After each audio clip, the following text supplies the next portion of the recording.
Thank you very much for staying to the end. I'm sure you're desperate to get away. I'm really passionate about this subject, so I'm really pleased that I was able to bring this to the Committee of Regions today. As many of you will know, I represent a small coastal town that's not only famous for a battle in 1066, but Hastings also boasts one of the largest under 10-metre fishing fleets in Europe.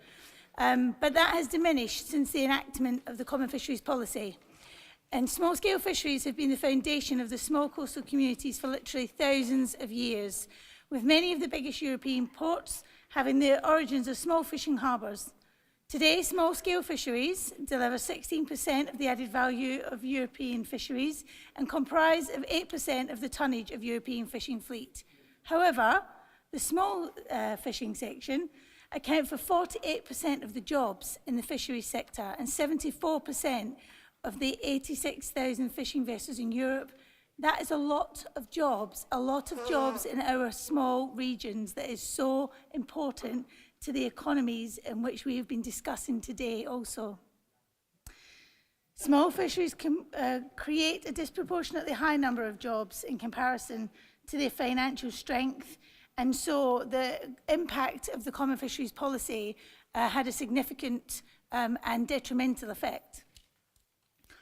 I know many of my colleagues around the room will have their own experiences from their own towns and regions, but I emphasise that this is about us elected members working together for the interests of the sector as a whole to maintain jobs and create new ones, whilst ensuring, as the title of this document suggests, that to protect the fishing stocks for future generations.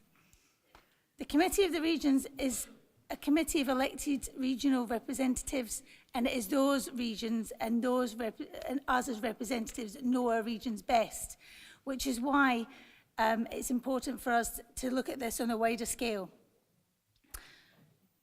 We've also been discussing today about the impact of tourism, and again, many of these coastal communities rely on their small fishing fleets to enhance their tourism offer, which is something that we also need to make sure that we take into consideration.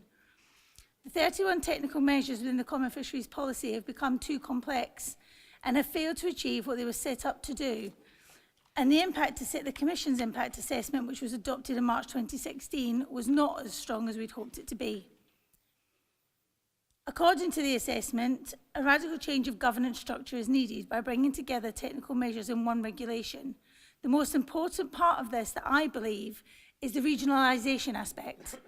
In addition to the proposals, we would enable the development of the technical measures at the regional level, where the local, regional and cultural knowledge base is held, because who knows their local fish stocks better than the people who are fishing those local areas, which is in our communities, not in the centre of the European Committee and the European Union.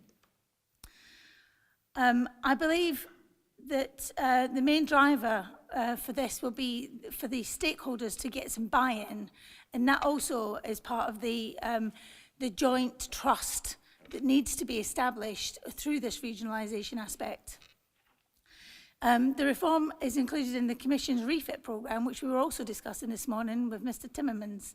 So there is a huge link here between what these technical measures achieve and what they can achieve going forward for our smaller fishing fleets in connection to the refit programme, and also the blue economy, which is important for tourism purposes.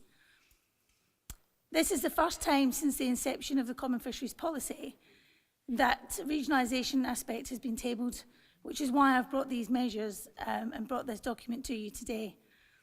Unfortunately, due to some time constraints during the NAC Commission meeting, I was unable to make the arguments for the removal of some of the proposed amendments at the time, which relate to the annexes that were tabled by our Galician friends and relate predominantly to them. And I will discuss that as we go through the voting and explain as I go. I also need to explain in terms of the document in front of you, nothing has changed, but in terms of Amendment 1, if you look at the amendments that were tabled with your documents today, the reason it had not been uploaded due to a technical problem. So the actual reasoning is part of why that's been amended, but the original document is still the same, but you do have it in front of you. Without further ado, I will go on to discuss about the first amendment before we start the voting. In terms of this amendment, I'm aware that some colleagues, some of our Dutch colleagues actually, are the ones who have got a real focus on this issue.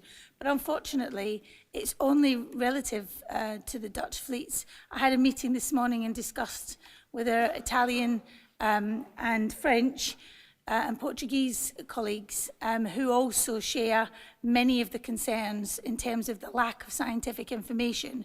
The only information that we currently have in relation to pulse trawling is actually that the pulses do kill the fish that they're trying to catch, and it doesn't dredge up the seabed. But what it doesn't have is any of the other implications that has for ecosystem and our marine biological system.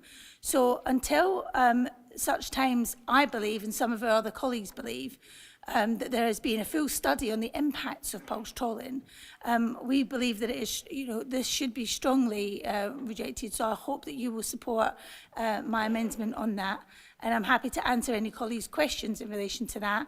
But it is such of importance to marine ecology that I think that we can't just bypass it.